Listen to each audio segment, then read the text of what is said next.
When a rowdy biker gang decided to wreak havoc at a small roadside diner in rural Montana, they had no idea its owner was a highly decorated Army veteran. What unfolded next became a story of grit and resilience that locals still recount, a stark reminder to think twice before picking a fight with the unknown. Cooper's Prairie View Diner stood as a beacon against the rolling prairie, its weathered neon sign casting a soft red glow into the twilight. The inviting aroma of freshly brewed coffee and sizzling steaks mingled with the sugary scent of cherry pie cooling on the counter, prepared with care by Charlotte Cooper.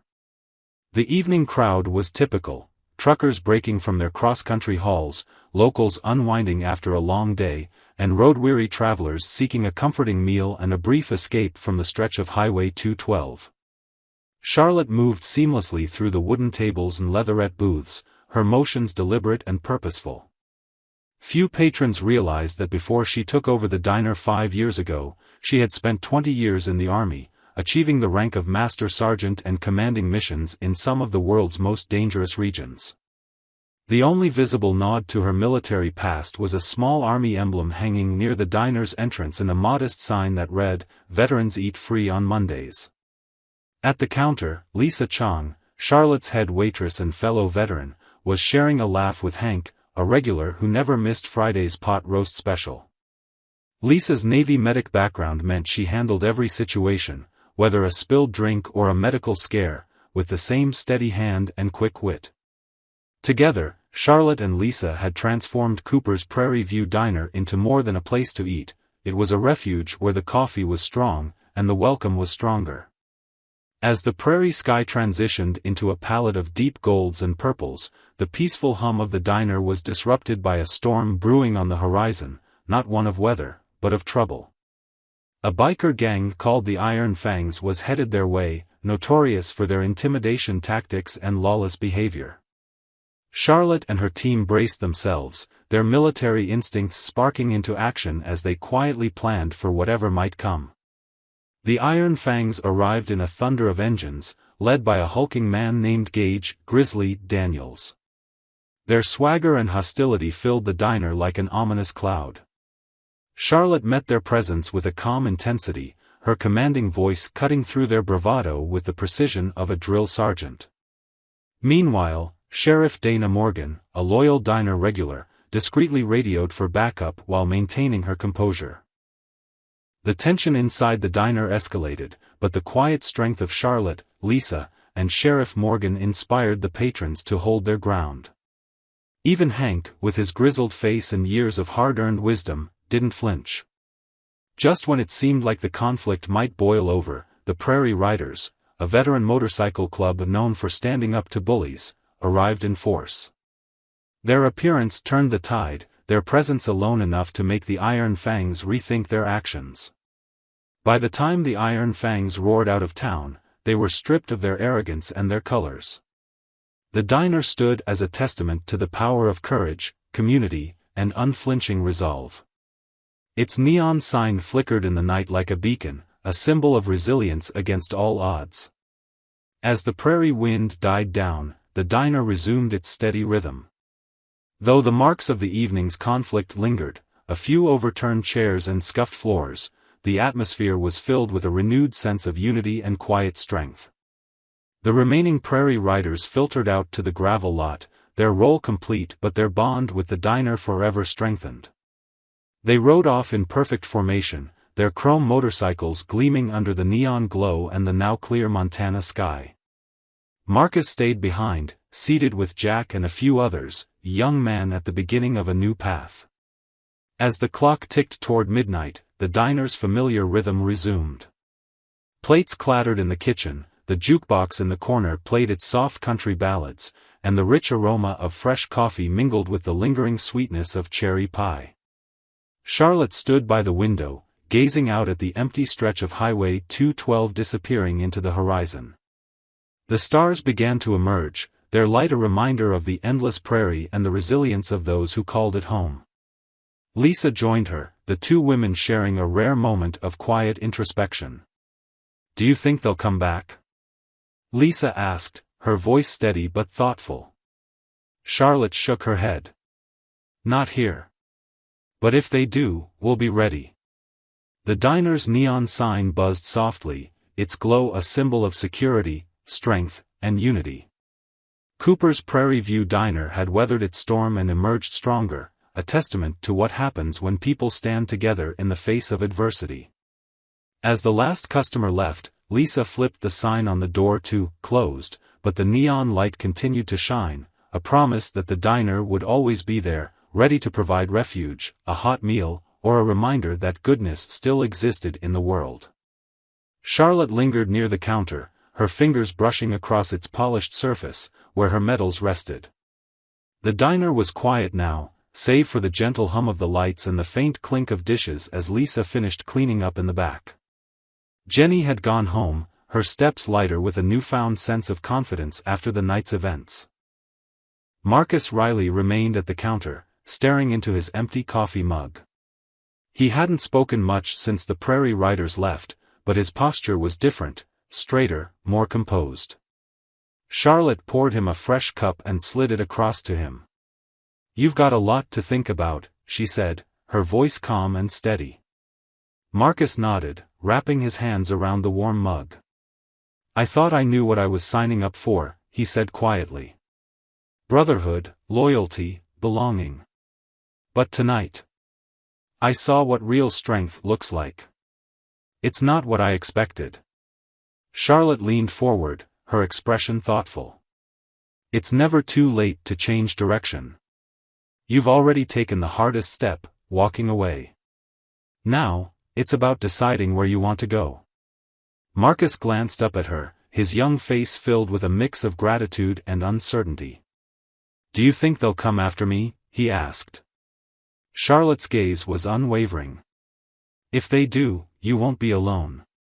You've got people now, people who know what it means to stand for something. And you've got us."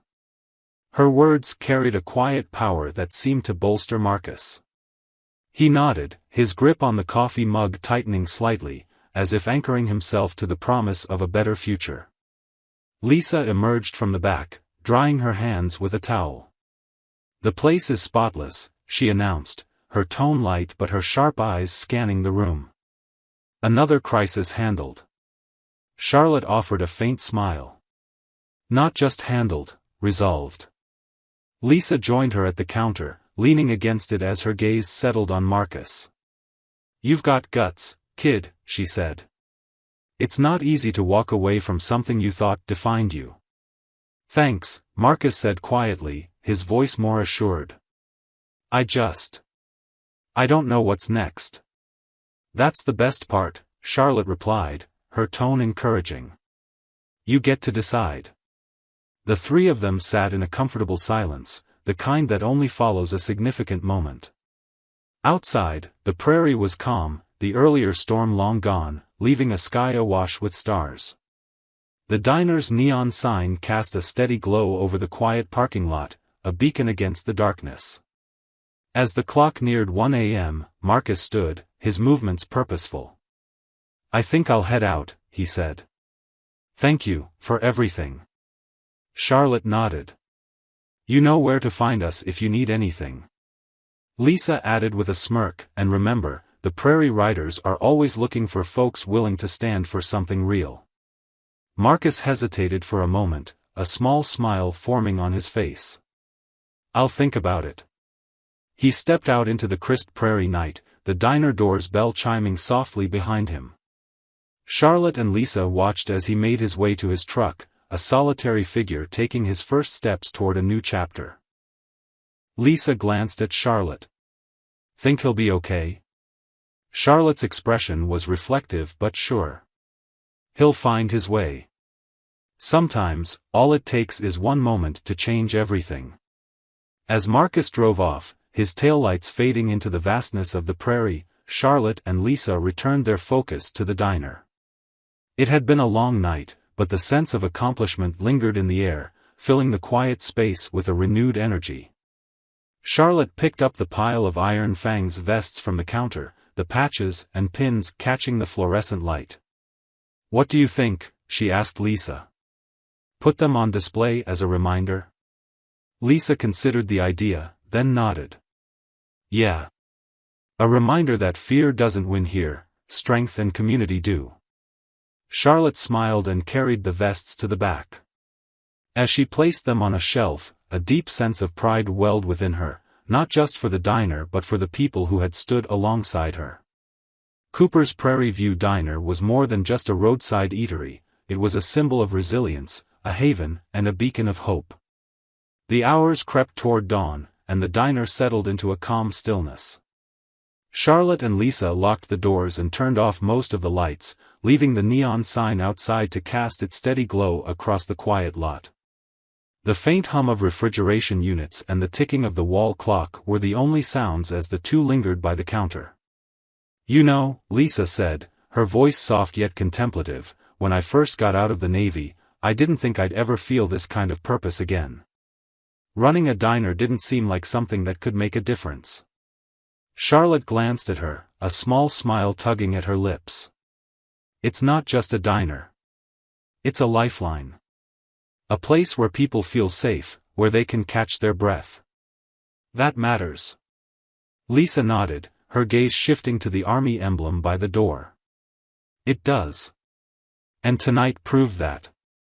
Charlotte walked over to the counter, where her medals still rested, their polished surfaces gleaming faintly in the dim light. She carefully placed them into the small display case near the register. They weren't just relics of her past, they were reminders of the values she carried every day: honor, perseverance, and the courage to stand for what's right.